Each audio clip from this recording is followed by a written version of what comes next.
So, what's up mga kabayan? Welcome back sa ating panibagong vlog. This is Ilonggo Bisdak in Europe. Nakabisa ako ngayon sa Croatia mga kabayan. So, yung topic natin ngayon is, nakikita nyo naman sa title natin at saka sa thumbnail natin mga kabayan, no? Bakit daw maraming nag-apply or marami pa rin gustong mag-apply papunta dito sa Croatia mga kabayan. Kahit mababa yung sahod, mababa yung sahuran dito, 6 months contract lang or seasonal job lang ang binibigay ng Croatia mga kabayan or ng mga agency or employer sa mga aplikante nila. So bakit marami pa rin daw pumupunta, marami pa rin nag-apply. So yun pag-uusapan natin mga kabayan.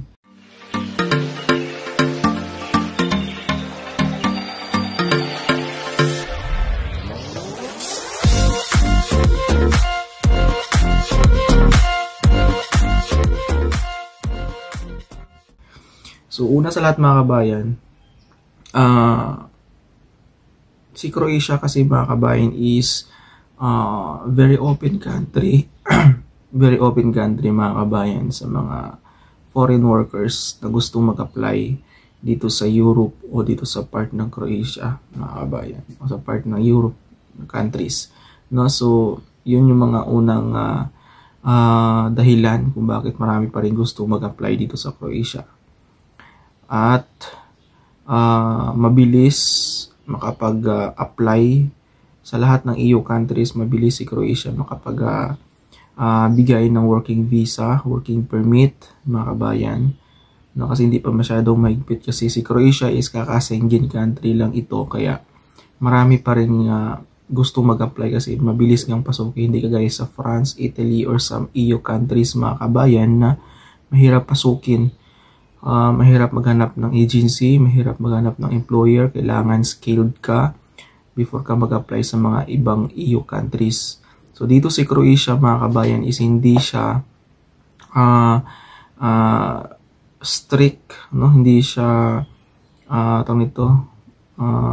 namimili na kung skilled ka or unskilled ka mga kabayan, as long as meron kang experience sa previous na trabaho mo, kaya mabilis ka makapasok dito sa Croatia. So, hindi siya mahigpit masyado mga kabayan.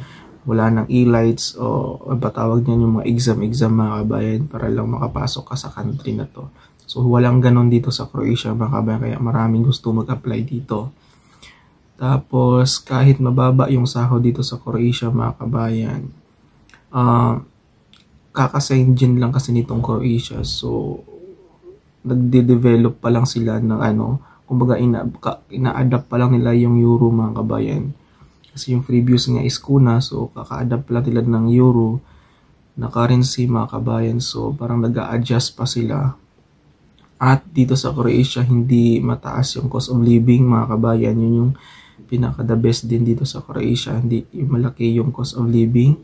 Kasi pag ma-assign kayo sa mga ibang mag-ma-assign kayo sa ibang island mga kabayan or part dito sa Croatia, libre po dito yung bahay, pagkain at saka transpo mga kabayan. Pag na-assign kayo sa mga hotel or hospitality, kayo yung position na in-applyan ninyo mga kabayan. So libre po yung lahat mga kabayan.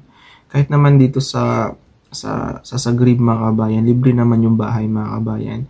Merong food allowance, no? Merong transpo mga kabayan. Nakadepende nga lang sa agency, pero mostly mga kabayan, yun po yung nangyayari dito sa Croatia. Libre po lahat. Kung pumunta kayo sa ibang EU countries mga kabayan, sa inyo yung bahay, sa inyo yung tubig, kuryente, transpo nyo mga kabayan, pagkain sa inyo din. So dito sa Croatia is hindi po ganun nangyayari.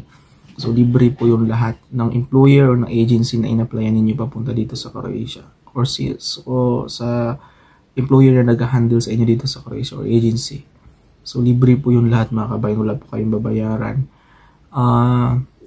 Yun nga, sasabi ko, kahit seasonal job lang yung trabaho, so pagdating ng winter season mga kabayan, nandyan naman si agency, no? Siya naman yung magpo-provide sa inyo kasi marami pa rin nagtatanong. Sa agency pa rin yung magpo-provide po ng trabaho sa inyo pagdating ng winter season. Antayin nyo lang po yung kanilang hudyat mga kabayan na pag-end ng summer, meron silang bibigay sa inyo ng trabaho pagdating ng winter season. So hindi masyadong complicated mga kabayan. Tapos na sa inyo na yan kung kayo mag-apply kayo na sarili nyo or mag-in na contract na kayo sa agency, mga kabayan. So mag-apply kayo na panibago para maghanap kayo ng long-term jobs, mga kabayan. So yun. Tapos andito na kayo sa Croatia, mga kabayan, kahit mababa yung sahod, anytime, mga kabayan, pwede kayo makapag-travel around the Europe, mga kabayan, kasi nga part na siya ng Schengen country. So basta mayroon na kayong ID, pwede kayo makapag-travel. Punta kayo ng France, Italy, mga kabayan, mabilis na kayo makapasok sa mga EU countries, mga kabayan, pag nakatungtong na kayo sa Croatia. At kahit mababa yung sahod dito is sobrang mabait yung mga tao, no, yung mga, pero hindi ko lahat-lahatin, pero ano sila, mga kabayan, mga approachable sila dito sa Croatia, mga kabayan. So kasi sobrang open siya kasi Catholic country siya, mga kabayan. So mabait, open country, no? So wala ka talagang masasabi sa kanila kasi sobrang approachable nila pag makita kayo, lalo pag makatrabaho mo, mga kabayan. So mabait talaga sila. So yun lang. Tapos dito sa Croatia is hindi lang naman Croatian yung tao dito, kumbaga meron dito, mga kabayan, na Bosnian, Serbian, Macedonia, mga kabayan. So mga karatig bayan ng Croatia na hindi pa part ng Schengen country, dito din sila nagtatrabaho sa Croatia. So marami dito, mga kabayan, halo-halo na din, mix na din, mga kabayan. So hindi lang yung Croatian yung ma-encounter nyo. So maraming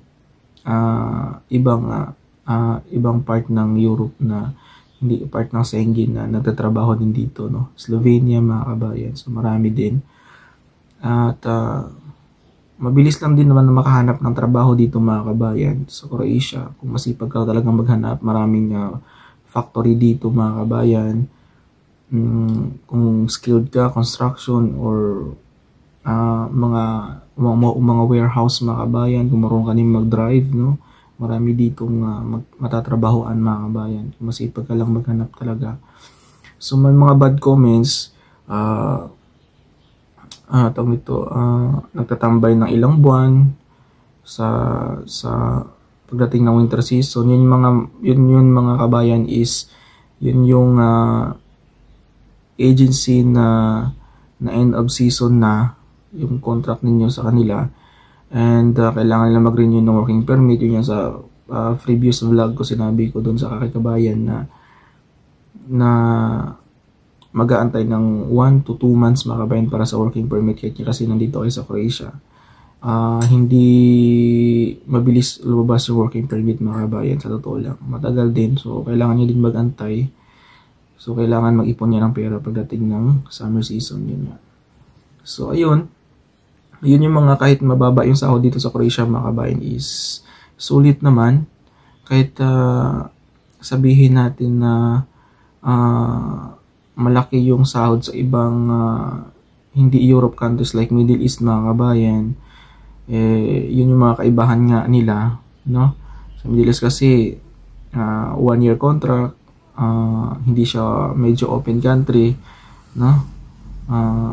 Meron ding malaki sahod, meron ding maliit na sahod, mga kabayan. For example, sa mga DH natin, so maliit lang din yung sahod. Ang cleaner natin doon sa Middle East is maliit lang din, mga kabayan, yung sasahurin. So kung gusto niyo mag-apply dito sa Croatia, yun yung mga mga kabayan, yun yung mga pwede niyo malaman sa akin, no? Kasi yun na experience ko dito. So medyo lang, sa una, maninibago kayo, mga kabayan, pag nandito na kayo, no?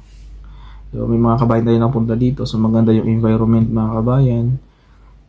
Parang nasa dito, nature na environment, tapos meron siyang mix na makaluma, mga kabayan, yung mga structures dito, no? So, makaluma, basta Europe countries na. So yun nga, mga kabayan, mga kaibahan talaga. So si Croatia kasi magpo-progress pa lang, mga kabayan, kasi kaka-Schengen. So kailangan natin magtiis muna dito, no? Tiis-tiis muna tayo, baka soon magiging parehas na to siya ng Paris, ng Italy, na magiging sikat mga kabayan kasi nga partner siya ng Schengen countries. So ganun din naman sa Poland mga kabayan, para paras lang naman yung sahuran mga kabayan, so tutuusin. So kaya tumagal din ako dito ng 2 years kasi nga nagagandahan ako sa environment, sa vibes mga kabayan, and sa trabaho mga kabayan. So okay na ako doon kaysa doon ako sa Middle East na medyo tagilid ako mga kabayan, tutuusin, kasi under ako ng agency doon. So dito direct na ako mga kabayan. So hindi naman habang buhay, hindi naman habang panahon mga kabayan is bababayos ako dito sa Croatia. So time by time, day by day mga kabayan, year by year, no, nag-i-increase po yung sahod dito sa Croatia. So para sa akin mga kabayan is malaki na yung sinasahod ko ngayon dito kaysa doon sa Middle East ako, no?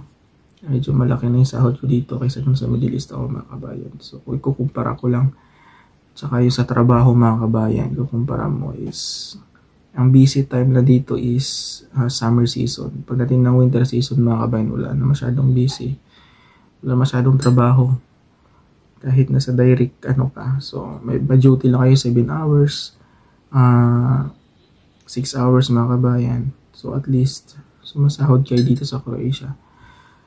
Yun lang mga kabayan. Sana nakatulong sa inyo yung vlog na to. Antok pa talaga ako, no? Alas 2 na ako natulog kagabi. Anyways, no? So maraming salamat pa rin sa mga nagsusubscribe sa ating YouTube channel na walang sawang nagsusubscribe. Maraming salamat sa inyo. And kung bago ka lang sa aking YouTube channels, marami akong mga video dyan ng mga agency pupunta dito, agency sa Middle East, agency sa Pilipinas na papunta sa Croatia. Sa mga gusto na mag-apply, walang pilitan dito mga kabayan. So itong vlog na to is para makatulong lang sa mga kabayan natin na gustong mag-apply dito sa Europe. So regarding sa mga placement fee mga kabayan, wala na pong libre ngayon sa mga placement fee sa mga agency, wala na pong libre. Sa Pilipinas ka nagagaling mga kabayan, yung placement fee is umaabot ng 95 to 100k mga kabayan mag-apply dito sa Croatia.